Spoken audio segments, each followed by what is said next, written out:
Përgjegjësitë e Ministrisë së Financave.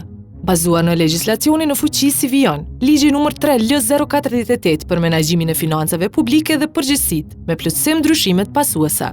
Ligji vjetor i ndarjeve buxhetore për buxhetin e Republikës së Kosovës. Ligji i financave të pushtetit lokal. Në përputhje me legjislacionin e lartcekur, Ministri i Financave nënshkruan transferin apo rialokimin e një ndarjeje buxhetore, pas rekomandimit nga Departamenti i Buxhetit. Qëllimi i këtij udhëzimi administrativ.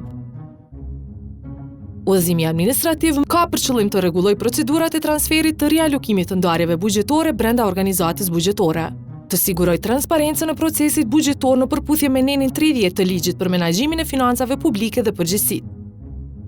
Transferët dhe rialokimet për të gjitha burimet e financimit dhe kategoritë e shpenzimeve, paga dhe shtesa, mallra dhe shërbime, shpenzime komunale, subvencione dhe transfere, dhe shpenzime kapitale, burimet e financimit, granti qeveritar, të hyrat vetanake, të hyrat e AKP-s u amarja.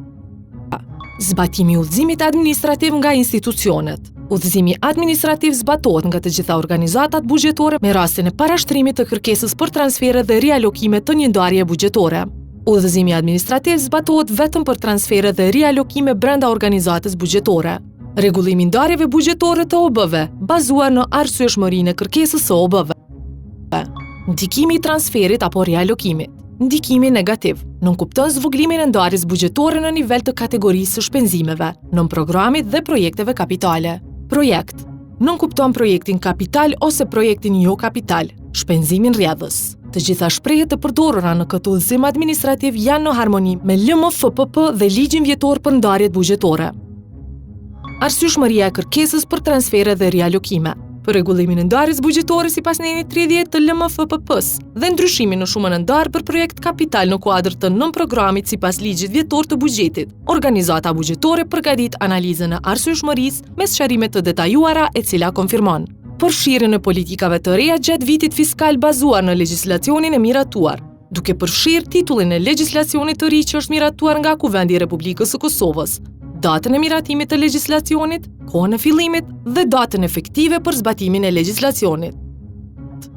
Legjislacioni i ri që është miratuar nga Kuvendi i Republikës së Kosovës duhet përfshirë titullin e legjislacionit të ri, datën e miratimit të legjislacionit, kohën e fillimit, datën efektive për zbatimin e legjislacionit, datën e miratimit nga Kuvendi i Kosovës.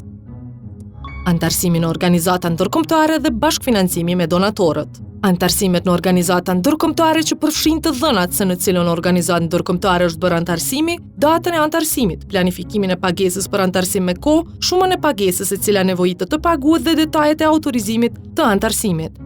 Bashkëfinancimet me donatorë që përfshin projektin specifik dhe aktivitetin që është duke u bashkëfinancuar dhe arsyeshmërinë se shuma e buxhetit fillestar është e pamjaftueshme ose e tepërt në raport me kërkesën. Vendime gjyqësore, ndryshimi i çmimit të tregut dhe raste tjera të ndërprerjes së kontratës.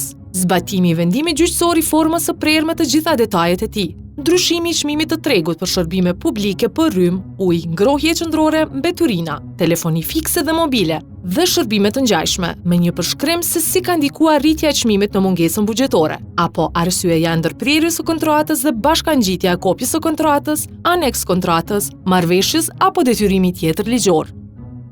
Fonde të paangazhuara. Projekti në vazhdim. Ka fonde të paangazhuara për të realizuar transferin apo rialokimin dhe nuk e rrezikon në realizimin e aktivitetit ose projektit të paraparë me planin e buxhetit vjetor. Projekti në vazhdim brenda organizatës buxhetore i cili vlerësohet se ka kosto më të ulët të realizimit, nuk rrezikohet zbatimi i aktivitetit ose projekti në rast të kërkesës për transfer apo rialokim, dhe kostoja shtesë nuk do të kalojë kufizimin e parashikuar sipas nenit 30 të LMFPP-s dhe ligjit vjetor të buxhetit. Parashtrimi i kërkesës për transfer apo rialokim. Për realizimin e transferit apo rialokimit të një ndarje buxhetore në një ndarje tjetër buxhetore brenda organizatës buxhetore gjatë vitit fiskal. Parashtrohet kërkesë me shkrim në Departamentin e Buxhetit në Ministrinë e Financave, të cilës duhet t'i bashkangjiten dokumentet si në vijim.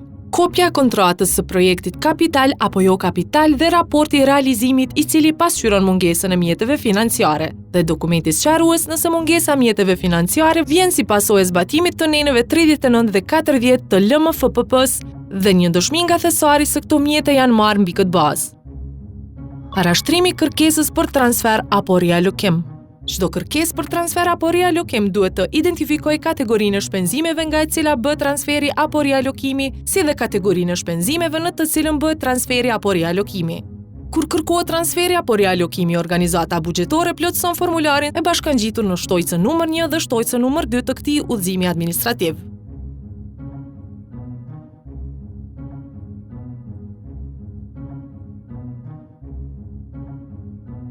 Kur bëhet parashtrimi kërkesës për transfer dhe rialokim të një ndarje buxhetore, format e kërkesave duhet të plotësohen duke u bazuar në këtë udhëzim administrativ. Në rastin e rialokimeve plotësohet kërkesa për rialokim, shtojca 1. Në rastin e transfereve plotësohet kërkesa për transfer, shtojca 2. Gjatë plotësimit të kërkesës për transfer apo rialokim është me rëndësi të plotësohet pjesa 1 dhe 2, mirë po duhet i kushtohet vëmendje veçantë pjesës numër 3, për arsyetimin që paraqet organizata buxhetore. Kufizimi i transfereve brenda vitit fiskal. Transferet dhe rialokimet nuk janë lejuar në raste si në vijim. Kur kërkohet transfer apo rialokim i mjeteve nga nën programi i njëjtë i cili ka qenë përfitues nga transferi apo rialokimi paraprak në vitin fiskal. Kur kërkohet transfer apo rialokim për kthim të mjeteve në kategorinë e shpenzimeve i cili më parë ka qenë indikuar negativisht vetëm në rastet kur projekti është në bashkëfinancim me komunat dhe donacionet. Kur kërkohet transfer apo rialokim në 3 muajt e parë të vitit fiskal. Faleminderit për vëmendje.